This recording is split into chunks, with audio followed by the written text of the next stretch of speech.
For over 100 years, one substance has quietly decided who wins. It has started wars, built empires, and decided which nations rose to power and which ones got left behind. Oil. Every superpower on Earth has depended on it. Every major economy is still wired directly into it right now. Millions of barrels are crossing the ocean right now just to keep the modern world running, but somewhere that era might already be ending. While most of the world is still arguing about fossil fuels, one country has stopped arguing completely. Across deserts, mountain ranges, coastlines, and sprawling industrial zones, thousands of engineers are building something that could become the single largest energy transformation in human history. A breakthrough that will determine who controls the next century of power. If this gamble pays off, the next generation might look back at oil the same way we look at coal today. A fuel that once ruled everything right before it got replaced. So what exactly is China building? And why is almost every major government on Earth suddenly watching? Every single morning, before most of the planet even wakes up, the world starts burning through an almost unthinkable amount of energy. Factories fire up, cargo ships push across oceans, planes climb into the sky by the thousands. Server farms running artificial intelligence never stop drawing power, not for a second. All of it needs one thing: energy. An enormous, constantly growing amount of it. Humanity doesn't use less energy every year. It uses more. Every year, without exception, the number climbs higher than the year before. For most of modern history, fossil fuels were the answer. Coal ran the factories, and oil ran transportation. Natural gas kept the lights and the heat on. These fuels didn't just power civilization, they built it. Entire economies grew at speeds that would have sounded like science fiction a few centuries ago. But there was always a catch. These fuels will eventually run out. Getting them out of the ground gets harder every year. Their prices swing wildly with every war, every crisis, every headline. And burning them is quietly reshaping the planet's atmosphere. So governments went looking for something else. Solar power looked promising until the sun went down. Wind power scaled up fast until the air went still. Hydroelectric dams delivered clean power, but only where rivers cooperated. Every single solution came with the same unsolved problem sitting underneath it. How do you build clean energy that never turns off?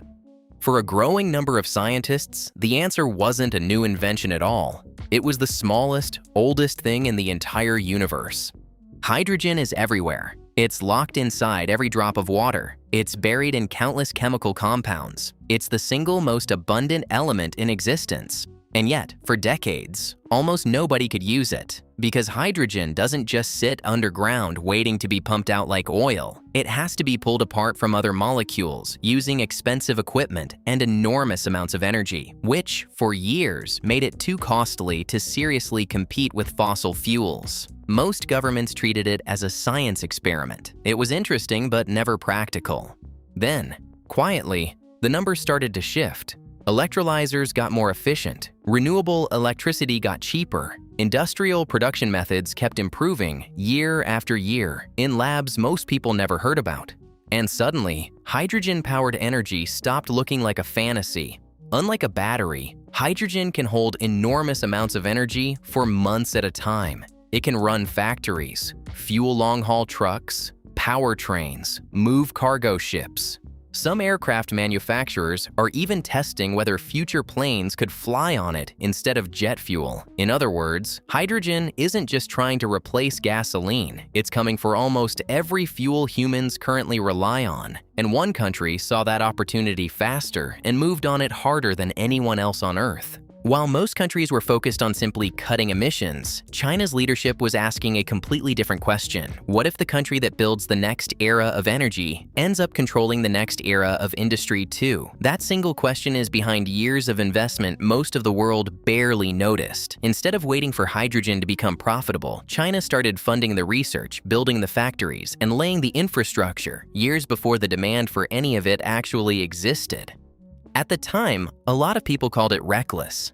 The costs were staggering, the technology was unproven, critics openly doubted hydrogen would ever be cheaper than the fossil fuels it was supposed to replace. But this wasn't the first time China had made this exact bet. Solar panels, electric vehicles, battery manufacturing, high-speed rail. Every single time, China poured money into an industry the rest of the world was still doubting. And every single time, years later, China ended up running that industry. Now, a growing number of analysts believe hydrogen is about to follow the same script. New production facilities are rising next to wind and solar farms. Companies are testing cleaner extraction methods. Universities are training engineers for fuel cell technology that barely existed a decade ago. An entire industrial ecosystem is quietly assembling itself. But producing the fuel was never the hard part, because there's one problem hydrogen creates that almost no other fuel does. And solving it might be the most ambitious engineering project China has ever attempted. Making hydrogen is only half the battle. The real nightmare starts the moment you try to move it anywhere. Oil, you can pump into a tanker. Coal, you can pile onto a train car. Electricity, you can send down a wire. Hydrogen does none of that easily. It's the smallest molecule in the entire universe. So small, it can escape through gaps that would easily contain any other gas on Earth. To transport it at scale, you often need to crush it under extreme pressure or chill it down to brutally low temperatures, which makes hydrogen, quite possibly, the hardest fuel humanity has ever tried to use on a massive scale. Because building a hydrogen economy was never just build a few factories. It means constructing an entirely new nervous system for energy, pipelines, storage terminals, fueling stations, compression facilities, specialized trucks, and a completely new rulebook for safety. Most countries looked at that price tag and decided to wait and see. China didn't wait. It started building the infrastructure before the demand for it existed. It was either one of the most expensive gambles in modern energy history, or the opening move in redefining how the entire planet gets powered. To really understand what China is doing, stop picturing a power plant. Start picturing an entire ecosystem. Across the north of the country, endless fields of wind turbines spin around the clock. Deserts that once stretched empty for hundreds of kilometers are now blanketed in solar panels, soaking up sunlight that used to just go to waste. And here's the clever part. During the hours when electricity demand drops, instead of shutting all that renewable power down, it gets redirected straight into producing hydrogen. Electricity that would have simply disappeared is now getting bottled up as fuel. That single idea solves one of renewable energy's oldest weaknesses. Some days, wind and solar generate more electricity than the grid can even use. Other days, they generate almost nothing at all. Hydrogen offers a way out of that trap. Instead of wasting the surplus, you store it for weeks, sometimes months, then release it later to power factories, generate electricity, or fuel heavy transport exactly when it's needed. It's essentially turning an entire country's renewable grid into one giant rechargeable battery. And China isn't just testing this concept in a lab somewhere. It's trying to industrialize it at a national scale immediately. Entire industrial parks are being designed from the ground up around hydrogen production and storage. Companies that spent decades in coal and gas are now pouring money into fuel cells. Universities are actively training engineers for an industry that 10 years ago barely had a name. It's a level of coordination the energy world has never quite seen before. Though China isn't running alone in this race, not even close. Europe has rolled out ambitious hydrogen strategies of its own. Japan has spent years quietly perfecting hydrogen-powered vehicles. South Korea is pouring money into fuel cells. Australia wants to become one of the biggest hydrogen exporters on the planet. The United States is throwing billions at clean energy research and domestic manufacturing. What used to be a niche scientific curiosity has turned into a full-blown global race. But China walks into that race holding one advantage almost no one else has: scale.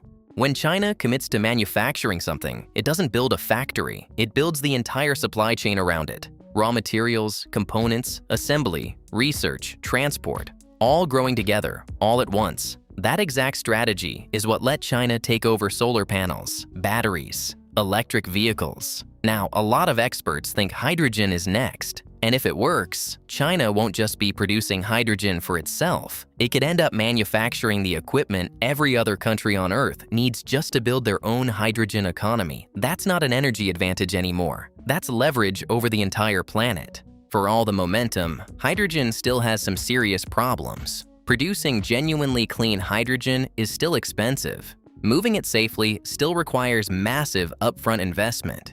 Fuel cells keep improving, but they're still pricier than a lot of the alternatives. And there's a quieter cost too.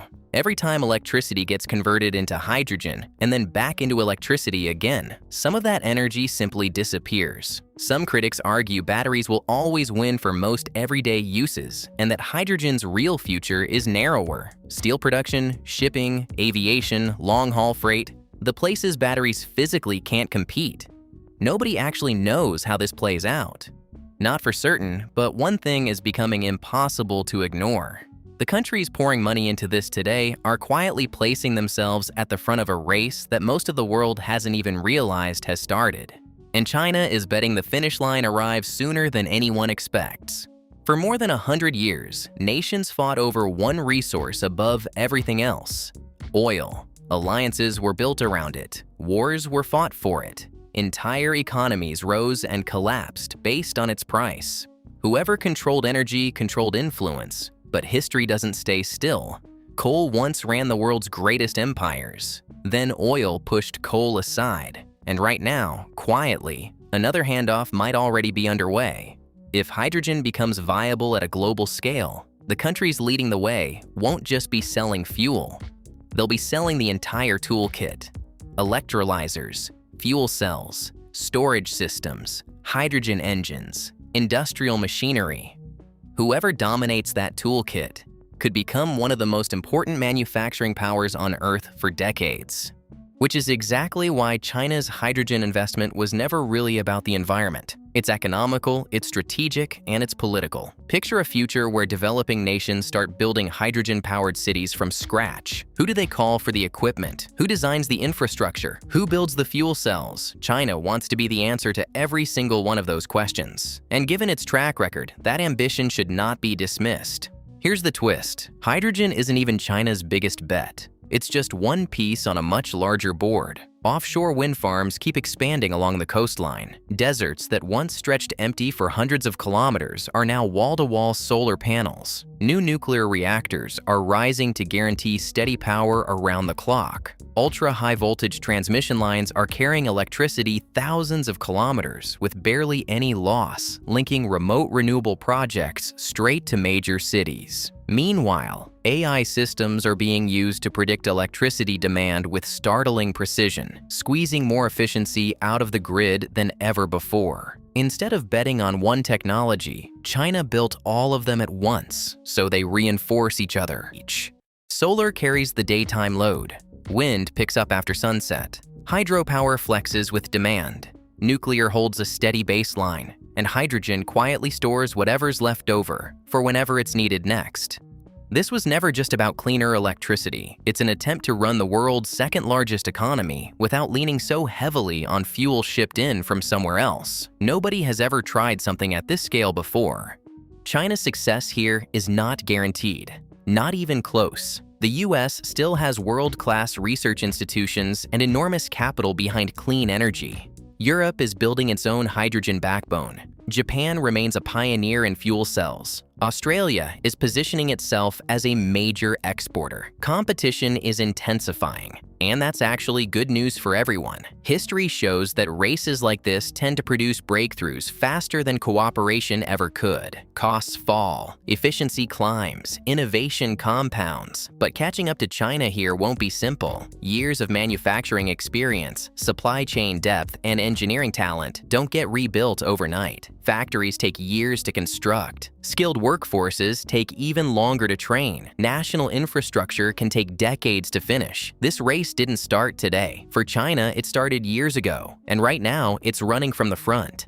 When historians eventually look back at the 21st century, they might not remember it as the era of smartphones or artificial intelligence. They might remember it as the moment humanity quietly rebuilt how it powers itself. Whether hydrogen ends up as the dominant fuel or just one piece of a much bigger clean energy puzzle is still an open question. Nobody can say for certain how this ends. But here's what's hard to argue with. While most of the world is still debating what the future should look like, China is already spending billions trying to build it. Some of these projects will fail, others might exceed every expectation anyone had for them. That's simply how revolutions like this tend to work. They rarely arrive with a bang. They start quietly. A research lab here, a factory there, a pilot project almost nobody outside the industry ever hears about.